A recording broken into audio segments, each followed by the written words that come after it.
Hello friends, എല്ലാവർക്കും നമസ്കാരം. എല്ലാവരും കാത്തിരിക്കുന്ന കാറ്റത്തെ കിളിക്കൂടിൻ്റെ ഇന്നത്തെ കഥയിലേക്ക് ഏവർക്കും സ്വാഗതം.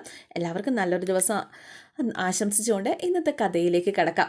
അങ്ങനെയുണ്ടല്ലോ, നമ്മുടെ സുധീഷിനെ തേടിയിട്ട് പോലീസ് സ്റ്റേഷനിലേക്ക് എത്തുകയാണ് കുടുംബത്തിലെ എല്ലാവരും, വക്കീലിനെയും കൂട്ടിയിട്ട്. സുധീഷ് ഇതേ ലോക്കപ്പിൽ ഇങ്ങനെ കിടക്കുന്ന കണ്ടിട്ട് അവരന്തം വിട്ടിങ്ങനെ നിൽക്കുകയാണ് കേട്ടോ. വക്കീൽ പറഞ്ഞു, എന്തായാലും നമുക്ക് എസ് പി സാറിനെ കാണണം. ആ സമയത്ത് എസ് പി സാറിൻ്റെ മുന്നിൽ ഒരു പയ്യൻ ഇരിപ്പുണ്ട് കേട്ടോ. അങ്ങനെ സുധീഷിനെ കാണാൻ വേണ്ടിയിട്ട് വന്നതാണെന്നും ജാമ്യത്തിൽ ഇറക്കാനായിട്ട് വന്നതാണെന്നും കുറച്ച് ക്യാഷ് അറേഞ്ച് ചെയ്തിട്ടുണ്ട് എന്നൊക്കെ പറയുകയാണ് കേട്ടോ. അങ്ങനെ ക്യാഷ് അയാൾ ഇയാൾക്ക് കൊടുത്തരേന്നും പറഞ്ഞുകൊണ്ട്, മാത്രമല്ല ഒരു ഒപ്പിട്ട് കൊടുക്കാനായിട്ട് ആ മുന്നിലിരിക്കുന്ന പയ്യനോട് പറയാണ്. ആ പയ്യന് കാശ് കൊടുക്കാനാണ് പറയുന്നത്. എന്നാൽ ശരി സാറേ, പോവാട്ടോ. അച്ഛനോട് പറഞ്ഞേരെ, എന്നെക്കുറിച്ച് നല്ലത് പറയണോട്ടോ. അതായത് DYSPയുടെ കണ്ട് മകനാണ് ഈ പയ്യൻ സുധീഷ്. അവരുമായിട്ടാണ് വഴക്ക് കൂടിയത്. അപ്പോൾ പരാതി കൊടുക്കുന്ന സമയത്ത് എങ്ങനെയാണ് പ്രതികരിച്ചത്, പോലീസ് എങ്ങനെയാണ് ഇടപെട്ടത് എന്നൊക്കെ സ്വാഭാവികമായിട്ട് ചോദിക്കില്ല. അപ്പോൾ മേലുദ്യോഗസ്ഥൻ്റെ കയ്യിൽ നിന്നും ഒരു നല്ല നടപ്പിനുള്ള അവാർഡ് മേടിക്കാൻ വേണ്ടിയിട്ടാണ് ഈ പോലീസുകാരൻ ഇവർക്കെതിരെ രൂക്ഷമായ രീതിയിൽ പെരുമാറുന്നത്. എന്തായാലും ചെറുക്കനെ അങ്ങ് പറഞ്ഞു വിട്ടതിന് ശേഷം സുധീഷിനെ ലോക്കപ്പിൽ നിന്ന് ഇറക്കാനായിട്ട് പറഞ്ഞു. സുധീഷ് ലോക്കപ്പിൽ നിന്ന് ഇറങ്ങിക്കഴിഞ്ഞപ്പോഴേക്കും, നീ ആരാടാ, ട്രൗഡിയോ? നീ ആ ഷർട്ടിൻ്റെ ബട്ടൺസൊക്കെ ഇട്ടേടാ. എന്താടാ നോക്കുന്നത്, ബട്ടൺ ഇടറോ? സുധീഷ് കുറച്ച് കലിപ്പി തന്നെയാണ് കേട്ടോ. സുധീഷിന് ഇച്ചിരി മൂക്കത്ത് ചുണ്ടി കൂടുതലാണ്, കലിച്ച് തുള്ളി ഇങ്ങനെ നിൽക്കുകയാണ്. എന്നിട്ട് പതുക്കെ ബട്ടൺ ഇട്ടു. പറഞ്ഞതല്ലേ, നീ എന്താടാ ഇങ്ങനെ നോക്കുന്നത്? എന്നെ നോക്കുന്നത് നിനക്ക് പിടിച്ചില്ലേടാ എന്നും ചോദിച്ചുകൊണ്ട് പോലീസ് സുധീഷിനെ ഒറ്റയടി. സുധീഷിന് കലി വന്നു കേട്ടോ. സുധീഷ് പക്ഷെ ഒന്നും ചെയ്തില്ല. കലിയോട് കൂടിയിട്ടാണ് പോലീസിനെ വീണ്ടും നോക്കുന്നത്. കണ്ണു താത്ര, എടാ കണ്ണു താത്ര. വീണ്ടും തല്ലി. അപ്പോഴേക്ക് സുഭാഷ് പറഞ്ഞു, സാറേ വേണ്ട, സാറേ വേണ്ട എന്ന് പറഞ്ഞു.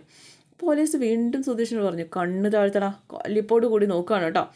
സുധീഷ് മുഖം അങ്ങോട്ട് വെട്ടിച്ചു മാറ്റി. ദേ, അന്ന് നിനക്കെതിരെ ഒരു പരാതി കിട്ടിയപ്പോൾ അന്ന് ഞാൻ ഓങ്ങി വെച്ചതാ. ദേ, ഒപ്പ് മേടിക്കുമല്ലേ എന്ന് പറഞ്ഞു കോൺസ്റ്റബിളിനോട്. അങ്ങനെ സുധീഷിനെ കൊണ്ട് ഒപ്പിടിപ്പിക്കുകയാണ്. ജാമ്യത്തിലെടുക്കാൻ വേണ്ടിയിട്ടുള്ള പരിപാടിയാണ്. സുഭാഷ് ചോദിച്ചു, ഇനി ഞങ്ങൾക്ക് കൊണ്ടുപോകാമല്ലോ അല്ലേ? ആയിട്ടില്ല. കൊണ്ടുപോകാം, ആയിട്ടില്ല. നിൻ്റെ ലൈസൻസ് എവിടെയാടാ? ചോദിച്ചു കേട്ടില്ലേടാ, നിൻ്റെ ലൈസൻസ് എവിടെ? അപ്പോഴേക്കും വക്കീൽ പുറത്തായിരുന്നല്ലോ. വക്കീൽ വീണ്ടും കയറി വന്നു. അപ്പോൾ ലൈസൻസ് എടുത്ത് കൊടുത്തു കേട്ടോ. ഇത് 1 മാസം ഭദ്രമായിട്ട് ഇവിടെ തന്നെ ഇരിക്കട്ടെ കേട്ടോ. ഇതിൻ്റെ ആവശ്യം നിനക്കില്ല. അതുവരെ നീ വണ്ടിയെ തൊട്ടു പോയേക്കരുത്. എങ്ങനെ റോഡിൽ മര്യാദയ്ക്ക് വണ്ടി ഓടിക്കണമെന്ന് നീ പഠിക്കുക. സാർ, അതവൻ്റെ ജീവിതമാണ്, വേറെ വരുമാന മാർഗമൊന്നുമില്ല. അതെ, റോഡിലെ ആൾക്കാരെ ഇടിക്കുമ്പോൾ ഓർക്കണമായിരുന്നു. 1 മാസം പണിയില്ലാതിരിക്കുമ്പോൾ തനിയെ കാര്യം മനസ്സിലാക്കിക്കോളും. പോകാൻ നോക്ക്. വക്കീൽ ഇടപെട്ടിട്ടൊന്നും അതിലൊരു മാറ്റവും വന്നില്ല. വീണ്ടും കലിപ്പിച്ച് തന്നെ ഇങ്ങനെ നോക്കുക കേട്ടോ. ദേ, ഈ നോട്ടം ഇങ്ങനെ നോക്കിയാൽ നിൻ്റെ നട്ടും ഞാൻ ഇടിച്ച് താഴെ എടുക്കട്ടല്ലോ. ഇറങ്ങിപ്പോടാ. സാറേ, ഞങ്ങൾ പൊക്കോളാം, ലൈസൻസ് 1 മാസം കഴിഞ്ഞ് മതി എന്ന് സുഭാഷ് പറഞ്ഞു. അങ്ങനെ സുധീഷിനെ പിടിച്ചപ്പോൾ സുധീഷ് ദേഷ്യത്തോടു കൂടി പുറത്തേക്ക് ഇറങ്ങി വന്ന് ദേഷ്യം കാണിക്കാണ് കേട്ടോ. അവിടെ കിടന്ന വണ്ടിയുടെ ടയറിൻ്റെയൊക്കെ. സുഭാഷ് എന്നിട്ട്, എടാ മോനെ, നീ ഒന്ന് അടങ്ങ്. എന്തായാലും വക്കീൽ പോവാമെന്ന് പറഞ്ഞിട്ട് പോയി. നീ ഒന്ന് അടങ്ങ് മോനെ, വാ നമുക്ക് വീട്ടിലേക്ക് പോകാം. അങ്ങനെ ഹരീഷിൻ്റെ ബൈക്കിലാണ് വന്നത്, ബാക്കി എല്ലാവരും വണ്ടിക്കാണ് വന്നത്. ഇതൊന്നും അറിയാതെ, അല്ലെങ്കിൽ ഇതിലൊന്നും ഇടപെടാതെ വീട്ടിൽ ഒരാൾ കിടപ്പുണ്ട്. ആരാണ്? നമ്മുടെ സുഭാഷിൻ്റെയും സുധീഷിൻ്റെയൊക്കെ അച്ഛൻ ഭാസ്കരൻ. റേഡിയോയിൽ ഇംഗ്ലീഷ് പാട്ടും കേട്ട് കൂടെ പാടി ഇങ്ങനെ കിടക്കുകയാണ്, ആടിപ്പാടി കിടക്കുകയാണെന്ന് തന്നെ പറയാം. അവർ ഓട്ടോയിൽ വന്നിറങ്ങി. ഓഹോ, എന്താ വാലി തീ പിടിച്ച പോലെയാണല്ലോ വരവ്. നികേഷും ചോദിച്ചു, എന്താ പറ്റിയെന്ന്. സുധീഷാണ് ചാടി കയറി വന്നത്. എന്താന്ന് പറഞ്ഞിട്ട് പോടാ എന്നൊക്കെ ഭാസ്കരൻ ചോദിക്കുന്നുണ്ട്. നികേഷും പുറകെ വന്നു കേട്ടോ. അവിടെ വന്നിട്ട് ദേഷ്യത്തോടു കൂടി കസേരയിലേക്ക് ഇരിക്കുകയാണ് സുധീഷ്. സുഭാഷും കയറി വന്നു, നിധിയും വന്നു. എന്തു പറ്റി സുഭാഷേ, കാര്യം പറ എന്ന് ഭാസ്കരൻ ചോദിച്ചു. എന്തു പറ്റി മോളെ നിധി? ആരും ഒന്നും മിണ്ടുന്നില്ല. ഇവിടെ ഒരുത്തരുന്ന് എന്താന്ന് ചോദിച്ചിട്ടാ ഒരക്ഷരം മിണ്ടാതെ എല്ലാവരും പോവാ. അവസാനം നികേഷ് വന്നിട്ട്, സുധീഷേട്ടാ എന്തു പറ്റി പറ. ഒന്നും മിണ്ടുന്നില്ല. അപ്പോഴേക്ക് സുഭാഷ് പറഞ്ഞു, ഒന്ന് ചോദിക്കേണ്ടെന്ന്. സുധീഷ് അങ്ങ് ഇറങ്ങിപ്പോയി കേട്ടോ. സുഭാഷ് അങ്ങ് ഇറങ്ങിപ്പോയി. ഹരീഷും നികേഷും നിധിയും സുധീഷിനെ ചുറ്റുമുണ്ട്. കുറേ ഇഷ്യുണ്ട്. മനുഷ്യന് പേര് മാറ്റി മാറിപ്പോകാനായിട്ട് വായിക്കാത്ത കിടന്ന ഇതെല്ലാം കൂടെ ഇങ്ങനെ കിടന്ന് അമ്മാനം ആടുന്ന അവസ്ഥയാണ്. അങ്ങനെ സുധീഷ് അകത്ത് പോയി കുറച്ച് വെള്ളം എടുത്തുകൊണ്ട് കൊടുക്കുകയാണ്. ഇടയ്ക്ക് നികേഷ് ചോദിക്കുമ്പോൾ ദേഷ്യപ്പെടുന്നുണ്ട് സുധീഷ്. അവസാനം സുധീഷിന് സുഭാഷ് വെള്ളം കൊണ്ട് കൊടുത്തു. ആ വെള്ളം തട്ടി എറിഞ്ഞ് സുധീഷ്, എനിക്കൊന്നും വേണ്ട എന്നും പറഞ്ഞുകൊണ്ട്. എന്തിനാ ഇവിടെ ഉള്ളവരെ ചാടിക്കടിക്കണത്? ദേ അടിച്ച് ഞാൻ പല്ല് കൊഴിക്കും എന്നും പറഞ്ഞ് ഹരീഷിൻ്റെ നേർക്ക് സുധീഷ് കൈ ഓങ്ങിച്ചെല്ലുക. എന്താ ഉണ്ടായത് എന്ന് നികേഷ് ചോദിക്കുകയാണ്. മര്യാദയ്ക്ക് നോക്കാണ്ട് വണ്ടി ഓടിച്ചിട്ട് ഹൈ സ്പീഡിൽ പോയി എസ് പിയുടെ ബൈക്കിൻ്റെ പിന്നിൽ ചെന്ന് കയറ്റി. എന്നിട്ടിപ്പോൾ പോലീസുകാർ ലൈസൻസും വാങ്ങിച്ചു വെച്ചു. എന്നിട്ടോ കുറേ കാശും പോയി. അപ്പോൾ സുധീഷ് ചോദിച്ചു, ഞാൻ തെറ്റായിട്ട് വണ്ടി ഓടിക്കാൻ നീ കണ്ടോ? അവനാണ് റോങ് സൈഡിൽ കയറി വന്നത്, ഞാൻ എന്താ ചെയ്യാനാ? സുധീഷെ, നീ അവിടെ ഇരിക്കും മോനെ എന്നൊക്കെ സുഭാഷ് ഇങ്ങനെ പറയുന്നുണ്ട്. നീ ഇങ്ങനെ ദേഷ്യപ്പെട്ടിട്ട് എന്താ കാര്യം? ഞാനവനെ വെറുതെ വിടാൻ പോകുന്നില്ല. എന്ന് വെച്ചാൽ നിങ്ങൾ എന്ത് ചെയ്യും? ആ ചെറുക്കൻ ആരാന്നറിയാലോ? എസ് പിയുടെ മോനാ. അയാൾ പറഞ്ഞിട്ടാവും ലൈസൻസ് വാങ്ങി വെച്ചത്. എന്താ ആ ലൈസൻസ് റദ്ദാക്കി കളയണോ എന്ന് ഹരീഷ് ചോദിച്ചു. അവൻ തെറ്റ് ചെയ്തിട്ട് എസ് പിയുടെ മകനായതുകൊണ്ട് അവൻ എന്തും ചെയ്യാം, ഞാൻ ശിക്ഷ വാങ്ങിക്കണം എന്നല്ലേ? കൊള്ളാലോ. എടാ മോനെ, നീ പറയുന്നൊന്ന് കേൾക്ക്. നീ പോയിട്ട് എന്തേലും ചെയ്താൽ അത് വലിയ വിഷയമാകും. പോലീസിന് നമ്മളെ കൊടുക്കാൻ എളുപ്പമാണ്. ഞാനിതങ്ങനെ വിടില്ല എന്ന് സുധീഷ് പറഞ്ഞപ്പോഴേക്ക് ഹരീഷ് പറഞ്ഞു, വെറുതെ കിടന്ന് ബഹളം വയ്ക്കല്ലേ. വണ്ടി ഓടിക്കുമ്പോൾ ശ്രദ്ധയാണ് വേണ്ടത്, അല്ലാതെ ഓരോന്നുണ്ടാക്കിയിട്ട് വെറുതെ ഞങ്ങളുടെ മുന്നിൽ കിടന്ന്. ഹരീഷിൻ്റെ വർത്താനം കേട്ടിട്ട് സുധീഷിന് ദേഷ്യം വന്നു. അവളത്ര ഒറ്റ ഒരെണ്ണം കൊടുത്തു. നിനക്ക് എന്താടാ വേണ്ടത്? ഞാൻ പറഞ്ഞതല്ലേടാ. ഇവിടെ കിടന്ന് അടിയാണ് അങ്ങോട്ടും ഇങ്ങോട്ടും. സുഭാഷും നികേഷും കൂടെ പിടിച്ചു മാറ്റാനും ഭാസ്കരനാണ് പുറത്ത് അകത്തെന്താ നടക്കുന്നത് ശ്രദ്ധിച്ചുകൊണ്ടിരിക്കുകയാണ്. നിധി ഒന്നും മിണ്ടാതെ ഇങ്ങനെ നിൽപ്പുണ്ട്. ദേ കാലിച്ചിരിക്കുക ഞാൻ, അതിനിടയിൽ എന്നെ ഉപദേശിക്കാനായിട്ട് വന്നേക്കരുത് എന്നും പറഞ്ഞുകൊണ്ട് സുധീഷ് ദേഷ്യത്തോടു കൂടിയിട്ട് ഇങ്ങനെ നിൽക്കുകയാണ്. അവിടെ ഇരിക്കുക കസേരയിൽ. നികേഷ് പറഞ്ഞു, ഏട്ടാ പോലീസുകാർ ഒരുപാട് തല്ലിയോ? അപ്പോഴേക്ക് സുഭാഷ് പറഞ്ഞു, സുധീഷേ ഞാൻ പറയുന്നത് നീ ഒന്ന് കേൾക്ക്. മാറി നിൽക്ക് സുഭാഷ് ഏട്ടാ, എന്നോട് സംസാരിക്കാൻ നിൽക്കരുത് എന്ന് സുധീഷ് പറഞ്ഞപ്പോഴേക്ക് നിധി പതുക്കെ ഇടപെട്ടു. കഴിഞ്ഞു സുധീഷേ, സിറ്റുവേഷൻ മനസ്സിലാക്കുക. എൻ്റെ മേലല്ല തെറ്റ്. ശരി വിട്ടേക്ക്, തെറ്റ് നമ്മുടേതല്ലെന്നും പറഞ്ഞ് പോലീസുമായിട്ട് അടിയുണ്ടാക്കാൻ പറ്റില്ല.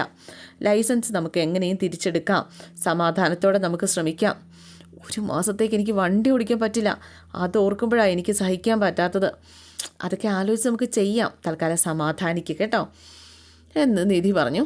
ഒന്നും മിണ്ടാണ്ട് റൂമിലേക്ക് കയറി പോവാണ് സുധീഷ്. എന്നിട്ട് അവിടെ കട്ടിലിൽ പോയി വീണ്ടും കലിയാണ് കേട്ടോ, ഭയങ്കര കലി. നിധിയാണെങ്കിൽ എല്ലാവരോടും ചോദിക്കുന്നുണ്ട്, ഇതെന്താ ഇങ്ങനെയെന്ന്. അവൻ്റെ സിറ്റുവേഷൻ കയ്യിൽ നിന്ന് പോയോണ്ടാണ്. അവൻ്റെ ആ ദേഷ്യം തീരുമ്പോൾ ശരിയായിക്കോളും. അപ്പോൾ ഹരീഷ് പറഞ്ഞു, എൻ്റെ കയ്യിൽ നിന്നും പോയതാ, ഞാൻ വേണ്ടാന്ന് വെച്ചതാ. നീ തിരിച്ചൊന്നും ചെയ്യാത്തത് നന്നായി. എന്തായാലും ഞാൻ കടയിൽ പോയിട്ട് വരാം എന്ന് പറഞ്ഞുകൊണ്ട് സുഭാഷ് അങ്ങ് പോവാണ്. അങ്ങനെ സുധീഷ് മുറിയിലിരുന്നിട്ട് ഭയങ്കര കലിപ്പിൽ നടന്ന കാര്യങ്ങളൊക്കെ ഇങ്ങനെ ഓർക്കുകയാണ് കേട്ടോ. തൻ്റെ ഭാഗത്ത് ഒരു തെറ്റുമില്ല, എന്നിട്ടാണ് ഇങ്ങനെയൊക്കെ സംഭവിച്ചിരിക്കുന്നത്. എന്നിട്ട് അവിടെ നിന്ന് ബാഗിൽ പെട്ടെന്ന് തന്നെ എന്തോ തപ്പാണ് കേട്ടോ. അപ്പോൾ എന്തോ ആ തപ്പിയ സാധനം ഇല്ല. പെട്ടെന്ന് പുറത്തേക്ക് ഇറങ്ങിപ്പോയി ഹരീഷിൻ്റെ അടുത്ത് ചോദിച്ചു, ഇതിനകത്ത് വെച്ചിരുന്ന കാശ് എവിടെ? അതും കൂടെ ചേർത്തിട്ടാണ് എസ് പിയുടെ മകൻ 50,000 രൂപ കൊടുത്തത്. ഇതിൽ നിന്ന് എന്തിനാ എടുത്തത്? അല്ലാതെ പിന്നെ നോട്ടടിക്കുന്ന മെഷീനുണ്ടോ? അതുകൊണ്ട് എന്നോട് ചോദിക്കാതെ എൻ്റെ പണം എടുത്തോ? എൻ്റെ പണം എടുത്തോ? ചേട്ടാ, പോലീസ് എന്തുകൊണ്ടാണ് നിങ്ങളെ വിട്ടതെന്ന് മനസ്സിലായോ? പണം കൊടുത്തോണ്ടാണ് നിങ്ങൾ വിട്ടത് എന്ന് ഹരീഷ്. ഈ കാശെടുത്ത കാര്യം എന്നോട് പറഞ്ഞോ? അല്ല, ഇപ്പോഴല്ലേ ഈ വീട്ടിലേക്ക് വന്ന് കയറിയത്. അതിനിടയിലെല്ലാം പറയണോ എന്ന് ഹരീഷ് ചോദിച്ചു.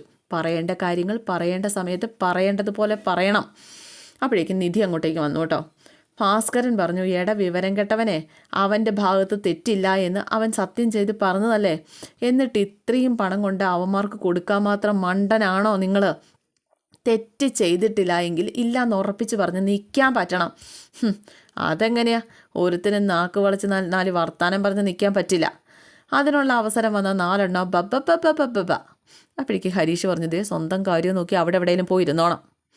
അതെ, നീ എന്നോട് സംസാരിക്കുന്ന നാക്ക് പോലീസ് സ്റ്റേഷനിൽ പോയപ്പോൾ കോണ കൊടുക്കാൻ പോയായിരുന്നോടാ? 50,000 രൂപ തരാം, പകരം സ്റ്റേഷനിൽ നിന്ന് അതിൻ്റെ റെസിപ്റ്റ് തരണമെന്ന് പറയണമായിരുന്നു. അപ്പോൾ ഏമ്മമാർ വിയർത്തേനെ. ഒരു ചില്ലി കാശ് കൊടുക്കാതെ ഇറങ്ങി പോരായിരുന്നല്ലോ. ഒരു ബൈക്ക് ഇടിച്ചതിന് 50,000 രൂപ, ഇതെന്താ വെള്ളരിക്കപ്പെടണോ എന്ന് ഭാസ്കരൻ. ഇങ്ങനെ 100 കണക്കിന് അപകടം ഒരു ദിവസം നടക്കുന്നുണ്ട്. അതിനൊക്കെ 1,00,000 രൂപ കൊടുത്തിട്ടാണ് ഊരിപ്പോരുന്നത്. പൊന്നെ, ഇങ്ങനെ കുറേ പൊട്ടന്മാർ. ഹരീഷേ, എന്നോട് ചോദിക്കാതെ എൻ്റെ പണം എടുത്തത് എന്തിനാ? ആ കാശ് ഞാൻ എന്തിനാ വെച്ചിരുന്നതെന്നറിയോ? നീ എന്തിനാ എൻ്റെ കാശ് എടുത്തത്? അത് നിങ്ങളുടെ മുന്നിൽ വെച്ചിട്ടല്ലേ പോലീസുകാർക്ക് കൊടുത്തത്. പണം കൊടുത്താലേ മുന്നിൽ ഞങ്ങൾ വിടുകയുള്ളൂ എന്ന് പറഞ്ഞാലേ എന്താ ചെയ്യും? നിങ്ങളെ വിടുകയുള്ളൂ എന്ന് പറഞ്ഞാൽ എന്താ ചെയ്യുക? അതും ഇനി സുഭാഷേട്ടൻ കൊടുക്കണോ എന്ന് ഹരീഷ് ചോദിച്ചു. സ്വന്തം കാശ് അകത്ത് പൂഴ്ത്തി വെച്ചിട്ട് മറ്റുള്ളവരുടെ കാശ് കൊണ്ട് നിങ്ങൾ പുറത്തിറങ്ങണ്ട. അപ്പോൾ സുധീഷ് ചോദിച്ചു, എന്നാണ് എനിക്ക് മറ്റുള്ളവർ എനിക്ക് വേണ്ടി മാത്രം ചെയ്തു തന്നിട്ടുള്ളത്? എന്നാണ് നിനക്ക് വേണ്ടിയിട്ട് സുഭാഷ് ചേട്ടൻ ഒന്നും ചെയ്തിട്ടില്ലേ? എൻ്റെ കാര്യം മാത്രം എന്തിനാണ് എടുത്തു പറയുന്നത്? എടാ, അവൻ ചോദിക്കുന്നത് ശരിയല്ലേ? അവൻ്റെ കാശല്ലേ? അത് അവൻ്റെ കാശ്, അവനോട് ചോദിക്കാൻ എന്തിനാണ് എടുത്തത്? എന്നിട്ട് അത് കണ്ടവർക്ക് വിഴുങ്ങാൻ കൊടുത്തില്ലേ? അവന് ദണ്ണം ഉണ്ടാവില്ലേ? കാശ് ചുമ്മാ കിട്ടത്തില്ലല്ലോ. നിങ്ങൾ വായടച്ചോണം, വേറെ സഹായമൊന്നും ചെയ്തിട്ടില്ലല്ലോ എന്നൊക്കെ പറഞ്ഞു കഴിഞ്ഞപ്പോഴേക്കും, അതെ, ഒരു പ്രധാനപ്പെട്ട കാര്യത്തിന് വേണ്ടി ഞാൻ എടുത്തു വെച്ച കാശ് അതെന്തിനാ എടുത്തേ? പണം കൊടുത്തില്ലെങ്കിൽ നിങ്ങളുടെ പേരിൽ വരാൻ പോകുന്നത് ആക്സിഡൻറ്റ് കേസ് മാത്രമല്ല, ജയിലിൽ പോകുന്ന ഉറപ്പായിരുന്നു. ജയിലിൽ പോകുമെങ്കിലേ ഞാൻ പോയി കിടന്നേനെ, ജയിലിൽ ഞാൻ പോയി കിടന്നേനെ. എന്തിനാണ് നിങ്ങൾ എന്നെ വന്ന് രക്ഷിക്കാനായിട്ട് പോകുന്നത്?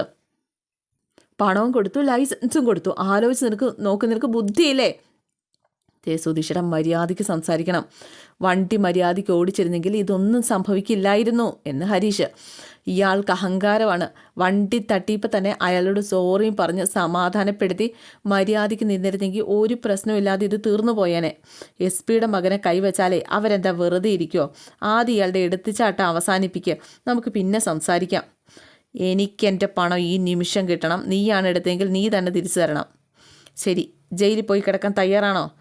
സ്റ്റേഷനിൽ ചെന്നിട്ട് പറ, ഞാൻ ജയിലിൽ കിടക്കാൻ ഓക്കെയാണ്, എനിക്ക് എൻ്റെ 50,000 ഇപ്പം തിരിച്ചു വേണമെന്ന്. ഞാൻ എന്തിന് ജയിലിൽ പോയി കിടക്കണം? നീ എൻ്റെ പണം കൊടുത്തിട്ട് ഞാൻ ജയിലിൽ പോയി കിടക്കണോ എന്ന് ചോദിച്ച് ഹരീഷിനെ സുധീഷ് വീണ്ടും തല്ലാണ്. രണ്ടുപേരും കൂടെ തല്ല് കൂടല്ലേ എന്നൊക്കെ ഭാസ്കരൻ പറയുന്നുണ്ട്.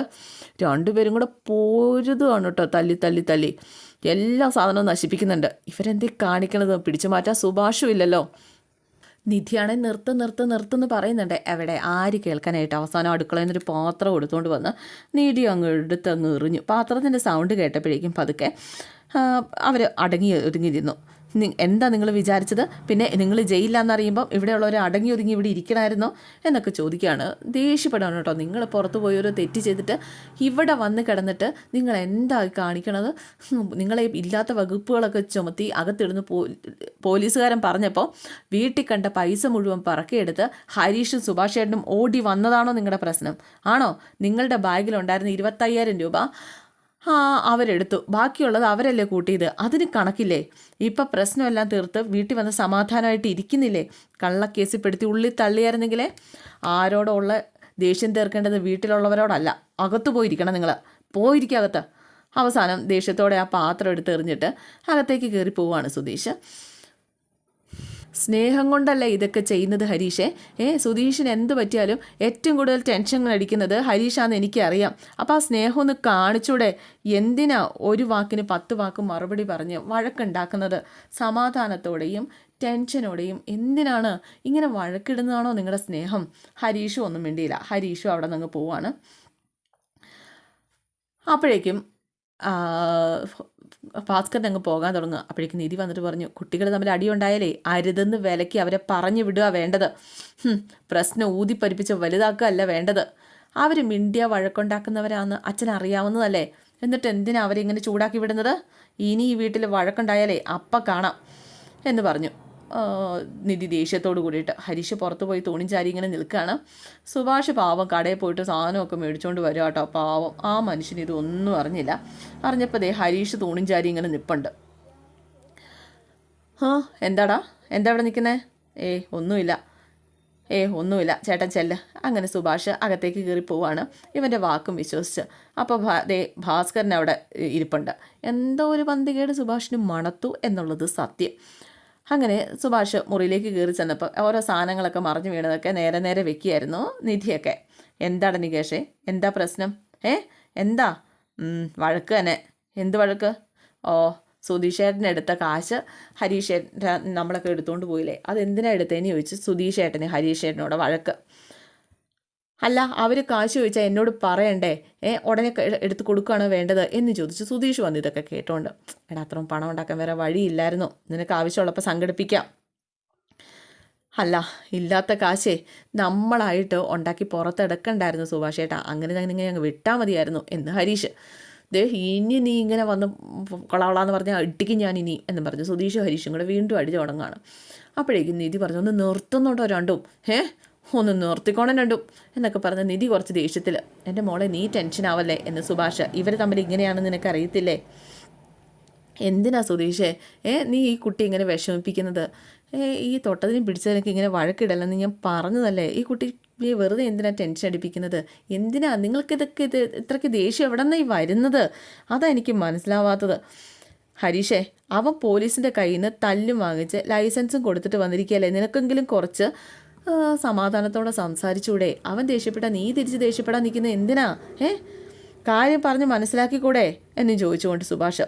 വീട്ടിനകത്ത് ഇങ്ങനെ അടിച്ച് ബഹളം ഉണ്ടാക്കിയിട്ട് എന്ത് നേടാനാണ് നിങ്ങൾ, എന്ത് നേടാൻ, മുഖം കയറ്റി പിടിച്ച് ഓരോ മൂലയിൽ പോയിട്ട് ഇങ്ങനെ ഇരിക്കണം, അതുകൊണ്ട് എന്ത് സന്തോഷമാണ് അതിലുള്ളത്. ദേ സുധീഷേ നീയല്ലേ നിധിയെ കൂട്ടിക്കൊണ്ട് വന്നത്, അവളെ കൊണ്ട് ഇങ്ങനെ ഒച്ചയടിപ്പിക്കേണ്ട കാര്യമുണ്ടോ, നിങ്ങളുടെ വഴക്ക് തീർക്കലാണ് അവളുടെ പണി, ഇത്തിരിയെങ്കിലും സാമാന്യ ബോധം വേണം. ഈ വീട് വിട്ട് നിധി പോകണം എന്ന് പറയുമ്പോൾ ഇവിടെ നിൽക്കുക എന്ന് വെറുതെ പറഞ്ഞിട്ട് കാര്യമില്ല, അവൾക്ക് ഇവിടെ നിൽക്കാനുള്ള കാരണം ഉണ്ടാവണം എന്നൊക്കെ പറഞ്ഞ് സുഭാഷ് ഉപദേശിക്കുകയാണ്. എന്തായാലും ഇന്നത്തെ എപ്പിസോഡ് ഇവിടെ അവസാനിക്കുകയാണ്. എല്ലാവർക്കും ഇഷ്ടമായെന്ന് വിചാരിക്കുന്നു. ഇഷ്ടപ്പെട്ടിട്ടുണ്ടെങ്കിൽ ലൈക്ക് ചെയ്യാനും കമൻറ്റ് ചെയ്യാനൊന്നും മറക്കണ്ട. C okay, thank you.